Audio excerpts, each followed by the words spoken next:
Hello, little stars! Welcome to Little Lesson Land, where fun stories teach us something new.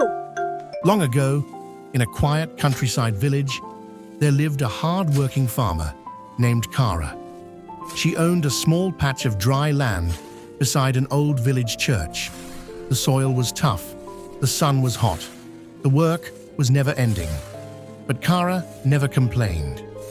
Her husband Daniel, well, Farming is such tiring work. he preferred resting in the shade. While Kara plowed the field and carried water, Daniel stretched out under a tree and sighed. One afternoon, as Kara was digging her field, a thin man with a long mustache appeared beside her. Sister, why work so hard on this poor land? I'll give you $1,000. Sell it to me. He smiled politely. Why would someone pay so much for dry land? But this was no ordinary traveler. He was a thief. The thief had been watching the church next door. He wanted to dig a tunnel through Kara's land and steal the coins inside. But how could he dig with Kara working there all day? So he came up with a plan. What about 2,000? No, 3,000, 5,000. Kara paused. Why would someone pay so much for dry land? Something felt wrong. Oh no, I could never sell this land. Then suddenly she smiled. And why not? You see, this land once belonged to my ancestors. Long ago, they were very rich. When robbers attacked, they buried their treasure somewhere in this field. I recently found a clue. That's why I'm digging. The thief's eyes widened. Treasure? He pretended to walk away politely. But that night, when everyone was asleep, he crept back. All night long, he dug and dug and dug. The moon crossed the sky. Owls hooted. His hands blistered. But there was no treasure. At sunrise, exhausted and covered in dirt, There was no treasure. he ran away. When Kara arrived at her field that morning, she smiled. The land had been perfectly dug and turned. All she had to do was plant her seeds. Months passed. The crops grew tall and golden. Kara sold them at the market and saved her money.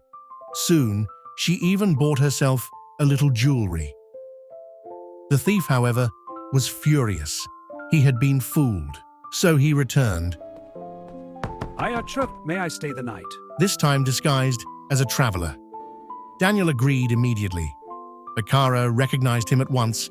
She spoke loudly on purpose. Oh dear! We must visit your aunt tonight. And don't worry about my jewelry. I've hidden it inside tiny holes in the house walls. No one will ever find it. Daniel stared in confusion. What aunt? What jewelry? But he followed her obediently. That night, the thief had the house to himself. He tapped, he kicked, he tore at the walls, he searched every corner. By morning, the house was nearly destroyed, and he had found nothing.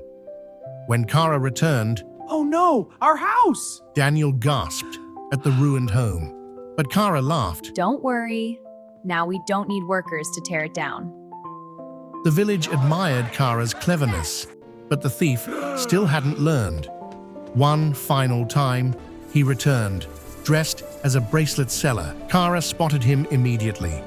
In front of her friends, she spoke loudly again. I hid all my money inside a hollow tree deep in the forest. The thief dropped his bracelets and ran toward the forest. And there, he searched. He climbed trees. He scratched his arms. He stumbled through bushes, but there was no treasure, because there had never been any treasure. And that is where we leave him, still searching for something that was never his. As for Kara, she kept farming. She worked hard. She grew rich through effort and intelligence.